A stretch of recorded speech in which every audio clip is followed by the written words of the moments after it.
when you're thinking about training, you're probably not really thinking about your feet. But your feet are a very critical component to talking to the ground, establishing that communication pathway, as you have a ton of sensors underneath your feet that send information to the rest of your body. So here's a couple things you can do to work on your foot health. This doesn't have to be done at your gym. You can do this at home and not have to worry about a bunch of random looks.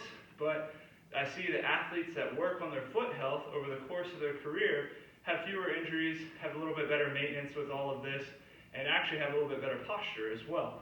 So the first thing you can do, a lot of times if you're having knee pain, a lot of it is because you're collapsing your arch. So you can see here, as my arch collapses, my knees start to dive in, automatically tension here. So then if you're trying to squat like this, that tension's pulling on your knee, it's not really stable, it's going to cause some pain at some point.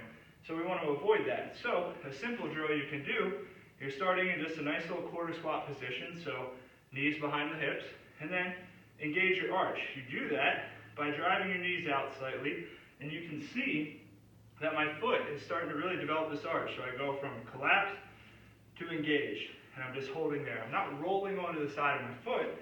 So from the side, if you want to see what this looks like, I'm here, engage, arch is starting to form versus collapse. Engage versus collapsed, okay? That little difference can make a huge change in how your squat feels, how your lunges feel, your jumping capacity, all of that stuff. So again, you can start feet shoulder width apart. Think about just being nice and relaxed at first. Drive the knees out a little bit and really engage the arch. The last thing I want you to think about, big toe, really collapsing down on the ground, pushing into the ground, because what that's going to do is going to turn on your glute. That big toe is like a trigger for your glute. So really think about nice strong arch, okay? Start with feet shoulder width apart, then you can go more of a staggered stance. Same thing, keeping that engagement, okay? Knees just drive out slightly, don't get too exaggerated with it, and really establish that arch over time. Very small motion, hard to see, but something that's very valuable. Next thing, if you got a lacrosse ball, just rolling out the bottom of your foot. This is a good one if you're at a desk and say you're wearing flip-flops to work or something, you have a ball, you can roll out your foot, just kind of working around different ranges, all the way up to the toe even. It's just a nice thing to help break up some of that tension that's occurring underneath. And it's something I do almost every night just when I'm kind of sitting around watching TV.